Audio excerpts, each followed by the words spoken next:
ஒரு வீட்டோட செல்வம்னு பார்த்தீங்கன்னா பணமோ பொருளோ நகையோ அது மட்டும் கிடையாதுங்க. ஒவ்வொரு வீட்டில் உள்ள ஒவ்வொரு பெண்களுமே அந்த வீட்டோட செல்வம் தான். எதனால் அப்படி சொல்கிறேன்னு பார்த்தீங்கன்னா, ஒரு பெண்ணை நினச்சா ஆக்கவும் முடியும் அழிக்கவும் முடியும் அப்படின்னு சொல்லுவாங்க இல்லையா? அதே மாதிரி தான் ஒரு எக்ஸாம்பிளுக்கு பார்த்தீங்கன்னா, எல்லாரும் இதை கேள்விப்பட்டிருப்போம் இந்த வார்த்தையை. மண் வீடை மாளிகையை ஆக்குறதும் ஒரு பெண் கையில் இருக்குது. அதே மாதிரி மாளிகையை மண் வீடாக ஆக்குறதும் ஒரு பெண்ணை நினச்சா முடியும் அப்படின்னு சொல்லுவாங்க. அதனால் ஒவ்வொரு பெண்களுமே ஒரு எப்படி நம்மளை புத்திசாலி பெண்களாக மாற்றிக்கிறது அப்படிங்கிறத இந்த வீடியோவில் நான் சொல்லியிருக்கேன். ஃபஸ்ட்டு பார்த்திங்கன்னா, வீட்டை நம்ம எப்படி சுத்தமாக வச்சுக்கிறோம் அதுலேருந்தே நான் ஆரம்பிக்கலை. எவ்வளோ அளவுக்கு நம்ம வீட்டை நம்ம டெய்லி க்ளீன் பண்ணிகிட்டே இருக்கோமோ, க்ளீனாக வச்சுருக்கோமோ, அந்த அளவுக்கு பார்த்திங்கன்னா நமக்கு பண கஷ்டங்கிறது வரவே வராது. நீங்கள் வேணால் ட்ரை பண்ணி பாருங்கள். கண்டிப்பாக கொஞ்சம் கொஞ்சமாக கஷ்டம் இருந்தாலும் அந்த கஷ்டம்லாம் பார்த்திங்கன்னா விலகி தூரமாக போயிடும். சின்ன வீடோ பெரிய வீடோ ஒரு குடிசையாக இருந்தால் கூட அது நம்ம வச்சுக்கிறதுல தான் இருக்குது. அதை நம்ம சுத்தமாக வச்சுக்கிட்ட சில வீடு பெரிய வீடாக இருக்கும், ஆனால் பார்க்குறதுக்கு ஒரு நீட்டாக இருக்காது. அந்த வீட்டுக்குள்ளே என்ட்ரானோடனே நமக்கு ஒரு மாதிரியாக இருக்கும். சில வீடு சின்ன வீடாக இருக்கும், ஆனால் உள்ளே என்ட்ரானோடனே அவ்வளோ ஒரு பாசிட்டிவ் வைப்ஸ் அந்த வீட்டுக்குள்ளே இருக்கும். அவ்வளோ நீட்டாக மெயின்டைன் பண்ணியிருப்பாங்க. அந்த மாதிரி வீட்டில் தான் கஷ்டங்கள் இல்லாமல் நிம்மதியான வாழ்க்கையை வாழ முடியும். க்ளீன் பண்ணுறது மட்டும் இல்லாமல் முடிஞ்ச வரைக்கும் எப்போதுமே ஒரு நறுமணத்தோடு நம்ம வீட்டை மெயின்டைன் பண்ணணும். சில பேருக்கு பத்தி கொளுத்தி வைக்கிற பழக்கம் இருக்கும், சில பேருக்கு சாம்பிராணி போடுற பழக்கம் இருக்கும். நான் பார்த்திங்கன்னா டெய்லிக்குமே கம்ப்யூட்டர் சாம்பிராணி ஒன்று நான் கிச்சனில் ஏற்றி வச்சுருவேன். நான் வேலை ஆரம்பிக்கிறதுக்கு முன்னாடி நான் ஏற்றி வச்சுருவேன். ஸோ அந்த மாதிரி உங்களுக்கு எது பிடிக்குதோ வீட்டை முடிஞ்ச வரைக்கும் நறுமணத்தோடு வச்சுக்கோங்க. அதுவும் ஒரு பாசிட்டிவ் வைப்ஸ் நமக்கு கொடுக்கும். நெக்ஸ்ட்டு பார்த்திங்கன்னா, நம்ம வீட்டு செலவுக்குன்ட்டு பணம் வச்சுருக்கோம்ல, அந்த பணத்தெல்லாம் பார்த்திங்கன்னா இந்த மாதிரி ஒரு பர்ஸில் நீங்கள் நீட்டாக வச்சுக்கோங்க. அந்த பணம் மடங்கி கசங்கி அப்போ ஒரு 10 ரூபாவாக இருந்தாலும் சரி தான், அந்த 10 ரூபாவாக இருந்தாலும் அதை நீட்டாக மெயின்டைன் பண்ணுங்கள். இந்த மாதிரி நீங்கள் செய்கிறதுனால உங்கள்கிட்ட பண வரவு அதிகரிக்கிறத நீங்கள் கண்கூடாக பார்க்க முடியும். நமக்கு பணம் அதிகரிச்சுக்கிட்டே இருக்கும். இந்த 20 ரூபா மட்டும் பார்த்திங்கன்னா, எந்தெந்த பர்ஸ்லாம் நான் யூஸ் பண்ணுறேனோ அதில் இந்த மாதிரி ஒரு 20 ரூபா பணம் இருந்துக்கிட்டே இருக்கும்.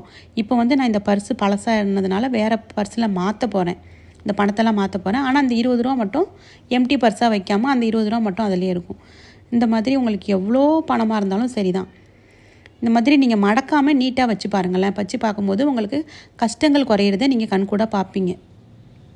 இதில் புது பணம்லாம் கிடச்சிதுன்னா நான் இந்த ஒரு மர உண்டையில் வச்சுருந்தேன்னா அதில் போட்டுருவேன். இது அந்த அளவுக்கு ஒரு புதுசாக இல்லை, அதனால் நான் திருப்பி அந்த பணத்தை அதிலே வச்சுட்டேன். மற்றபடிக்கு எந்த அமௌண்ட்டு புதுசாக வந்தாலும் சரி தான், புது நோட்டை நான் செலவு பண்ண மாட்டேன். அதெல்லாம் நான் உண்டையில் நான் சேர்த்து வச்சிட்ருக்கேன். இதெல்லாம் பார்த்திங்கன்னா ஒன்றும் பெரிய விஷயம் கிடையாது. நம்ம எங்கேயும் போய் கற்றுட்டு வரணும் அப்படின்லாம் கிடையாது. இதெல்லாம் பார்த்திங்கன்னா சின்ன சின்ன விஷயம்தான். இந்த மாதிரி ஒவ்வொன்றா நம்மளே பார்த்து செய்யும் போது நம்ம வீட்டில் கஷ்டங்கள் இல்லாமல் கடன் இல்லாமல் நிம்மதியாக ஒரு சந்தோஷமான லைஃப்பை ரன் பண்ண முடியும் நம்மளால். ஆஹா ஓஹோன்னு இல்லைன்னா கூட பரவாயில்ல, நம்மளோட வருமானத்துக்கு தகுந்த மாதிரி நம்மளோட வாழ்க்கையை நம்ம மனசுக்கு தெரிஞ்சால் போதும் தானே. இப்போ பார்த்திங்கன்னா இந்த பணத்தை எல்லாத்தையுமே நான் அந்த பர்ஸ்லேருந்து இந்த பர்ஸுக்கு நான் மாற்றுறேன் பாருங்கள். ஸோ இதில் பார்த்திங்கன்னா நிறைய அந்த பணம் வைக்கிறதுக்கான இடம் நிறையா இருக்கும். இதெல்லாம் நான் ரொம்ப நாளாக யூஸ் பண்ணிட்டு தான் இருக்கேன். எங்கேயாவது வெளியில் போனால் எடுத்துகிட்டு போவேன், அந்த மாதிரி வச்சுருந்தேன். ஸோ இப்போ இது பழசானதுனால சரி இதில் நம்ம மாற்றி வச்சுக்கோமே அப்படின்ட்டு இதில் வைக்கும்போது பார்த்திங்கன்னா எல்லாமே நீட்டாக வைக்க முடியும் நம்மளால். ஒவ்வொருக்கும் தனித்தனி கம்பார்ட்மெண்ட் மாதிரி இதில் இருக்கும். ஸோ 100 ரூபா தனியாக, 50 ரூபா தனியாக, அந்த மாதிரி தனித்தனியாக இதில் எல்லாத்தையுமே நான் வச்சுட்டு வரதுனால நம்ம திறந்து நம்ம பர்ஸை பார்த்த உடனேயே நமக்கு மனசு ஒரு சந்தோஷமாக இருக்கணும். இப்போ 1000 ரூபா தான் உங்ககிட்ட இருக்குது, பணம் ஒரு மாதம் கடைசி ஆகிடுச்சு, நம்ம கையில் ஒரு 1000 ரூபா தான் இருக்குது அப்படின்னு வச்சுக்கோங்களேன்.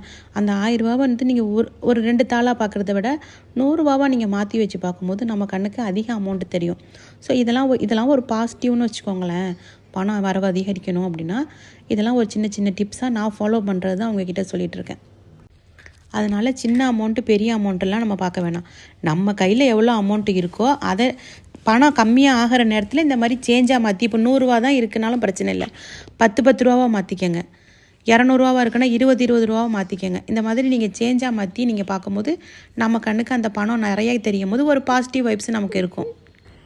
அப்புறம் முடிஞ்ச வரைக்கும் பார்த்திங்கன்னா நம்ம எந்த பொருள் வாங்கினாலும் நம்ம கையிலேருந்து அமௌண்ட்டு கொடுத்து வாங்குற மாதிரி பார்த்துக்கோங்க. ஜிபே பண்ணுறதோ இல்லை ஏடிஎம் கார்டு ஸ்வைப் பண்ணுறதோ இதெல்லாம் கொஞ்சம் அவாய்ட் பண்ணி பாருங்கள். இப்போ 500 ரூபாங்கிறது நம்ம கையிலேருந்து கொடுத்தோம்னா அதோட மதிப்பு நமக்கு தெரியும். ஸோ கார்டில் ஸ்வைப் பண்ணிட்டு வரும்போது நமக்கு அதோட மதிப்பு தெரியுறதில்ல. அதனால் நம்ம எவ்வளோ செலவு பண்ணாலும் நம்ம கையிலேருந்து நம்ம பணம் கொடுக்குற அந்த பழக்கத்தை நீங்கள் கொண்டு வந்தீங்கன்னா அந்த பணம் நமக்கு ரிட்டர்ன் வரத்துக்கு நிறைய வாய்ப்புகள் அதிகமாக இருக்குது. நெக்ஸ்ட்டு பார்த்திங்கன்னா ஏடிஎம் கார்டு, போஸ்ட் ஆஃபீஸோட அந்த சேவிங்ஸு கார்டு எல்லாமே பார்த்திங்கன்னா நான் இதில் வச்சுருப்பேன். அப்புறமா பார்த்திங்கன்னா நம்ம வந்து மாதம் மாதம் ஜாமான் வாங்கும்போது இந்த மாதிரி ஆஃபரில் நம்மளுக்கு ஆன்லைனில் உங்களுக்கு கிடச்சிது அப்படின்னா இந்த மாதிரி சோப்பு ஐட்டம்ஸ்லாம் நிறைய ஆஃபர் போடுவாங்க. சோப்பு லிக்விட்ஸு அதெல்லாம் பார்த்தோம்னா நம்ம ஆஃபரில் நம்ம வாங்கிக்கும் போது நமக்கு அதுலேருந்து நிறைய அமௌண்ட்டு சேவ் ஆகும். இப்போ நான் வாங்கியிருக்கிறது பார்த்திங்கன்னா மெடிமிக்ஸ் பார்த்திங்கன்னா 4 வாங்கினா 1 ஃப்ரீ அப்படின்ட்டு போட்டிருந்தாங்க. அதெல்லாம் வந்து நிறைய ஆஃபர் தான். அந்த மாதிரி இந்த விம்மு சோப்பு இதுவும் பார்த்திங்கன்னா 4 சோப்பு இருந்தது. இது எல்லாமே பார்த்திங்கன்னா நம்ம கடையில் வாங்குறத விட இதில் எனக்கு சீப்பான ரேட்டாக தான் தெரிஞ்சிச்சு. 4 வாங்கினா 1 ஃப்ரீ ரெண்டுமே. அப்புறம் ஹார்பிக்கு இதெல்லாம் வாங்கியிருந்தேன். டெட்டாயில் ஹேண்ட் வாஷ் வாங்கியிருந்தேன். அதை நான் வந்து உடனே அதை யூஸ் பண்ணிட்டேன். அதனால் காட்ட முடியல. அது பார்த்திங்கன்னா ஒரு பவுச்சு வந்து 675 ml பவுச்சு. அது வெறும் 93 ரூபாய்க்கு நான் வாங்கினேன். அந்த பவுச்சை நம்ம எப்படி நான் வந்து அது யூஸ் பண்ணுறேன் அப்படின்னாக்கா, நம்ம ஏற்கனவே யூஸ் பண்ண அந்த டெட்டாயில் 250 ml பாட்டில்ஸ் இருக்குல்ல, அந்த 3 பாட்டிலில் நான் அதை ஊற்றி வச்சுருக்கேன். அப்போ 3 மாதத்துக்கு எனக்கு வரும். இந்த ஹென்கோ லிக்யூடு டிட்டர்ஜென்ட்டும் அப்படி தான் 2 லிட்டர் இது ஒரு ஆஃபரில் தான் இதுவும் வாங்கியிருக்கேன். அப்புறம் பார்த்திங்கன்னா ஆயில் வந்து ரைஸ் பிரான் ஆயில் தான் நான் யூஸ் பண்ணுவேன். அதுவும் ஒரு ஆஃபரில் இருந்தது 128ன்னு சொல்லிட்டு. அதுவுமே நான் வந்து நெக்ஸ்ட் மந்த்துக்கும் சேர்த்து 4 லிட்டர் நான் வாங்கிட்டேன். மற்றது நம்ம தேவையான மளிகை பொருட்கள்லாம் நம்ம பக்கத்தில் இருக்கிற ஷாப்பில் நான் எப்போதும் வாங்குற மாதிரி நான் வாங்கிக்குவேன். இதெல்லாம் ஒரு ஆஃபரில் இருந்ததுனால நான் இதெல்லாம் மட்டும் நான் ஆன்லைனில் பர்ச்சேஸ் பண்ணிக்கிட்டேன். ஸோ இந்த மாதிரி ஒரு இதிலலாம் என்ன நம்மளால் பணம் சேவ் பண்ண முடியும் அப்படின்னா, ஒரு சின்ன அமௌண்ட்டாக இருந்தாலும் பரவாயில்ல, அதை வந்து நம்ம கடையில் வாங்கும்போது அந்த பில்லை வந்து நம்ம செக் பண்ணி பார்க்கும்போது அதில் எவ்வளோ அமௌண்ட் போட்டிருக்கு, ஸோ நம்ம எவ்வளோ ஆஃபர்லாம் வாங்கியிருக்கோம், பேலன்ஸ் எவ்வளோ அமௌண்ட் இருக்குது அப்படிங்கிறது, அதை சின்ன சேவிங்ஸ் நீங்கள் ஏதாவது செஞ்சிட்டு இருந்தீங்கன்னா அந்த சேவிங்ஸுக்கு அது யூஸ் ஆகும். அதாவது உண்டியல் சேவிங்ஸ் பண்ணுவோம், சில்லறை சேவிங்ஸ் பண்ணுவோம். அதுக்கெல்லாம் பார்த்திங்கன்னா அந்த பணத்தை நம்ம யூஸ் பண்ணிக்கலாம். சின்ன அமௌண்ட்டு தான் நாளைக்கு ஒரு பெரிய தொகையாக மாறும். ஸோ அதனால் சில்லறை தானே அப்படின்னு அலட்சியப்படுத்தாதீங்க. சின்ன அமௌண்ட்டாக இருந்தாலும் பரவாயில்ல, அதை நீங்கள் சேவ் பண்ண ஆரம்பிங்க. ஸோ இது எல்லாமே பார்த்திங்கன்னா பெண்கள் கையில் தான் இருக்குது.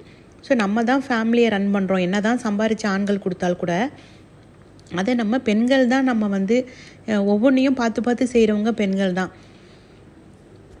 அதனால் நம்மளால் வெளியில் போய் சம்பாதிக்க முடியலன்னா கூட பரவாயில்ல, நம்ம வீட்டு செலவுக்கு கொடுக்குற பணத்துலேருந்து நம்ம நிறையா பணம் நம்மளால் மிச்சம் பண்ண முடியும், நம்ம புத்திசாலித்தனமாக இருந்தால்.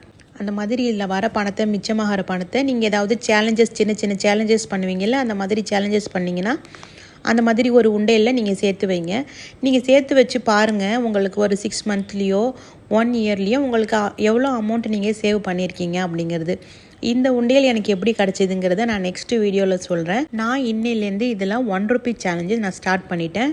அதுக்கான தொடக்கமாக தான் நான் இன்றைக்கி 1 ரூபி இதில் போட்டிருக்கேன். ஸோ யாரெல்லாம் இன்னிலேருந்து ஸ்டார்ட் பண்ணணும் அப்படின்னு நினைக்கிறீங்களோ நீங்களும் ஸ்டார்ட் பண்ணுங்கள். நம்ம 1 இயரில் நம்மளால் எவ்வளோ சேவ் பண்ண முடியுங்கிறத நான் அடுத்து வரக்கூடிய வீடியோவில் நான் போடுறேன். என் வீடியோ உங்களுக்கு பிடிச்சிருந்ததுன்னா மறக்காமல் லைக் பண்ணிவிட்டு ஷேர் பண்ணுங்கள். பிடிச்சிருந்தா சப்ஸ்கிரைப் பண்ணுங்கள்.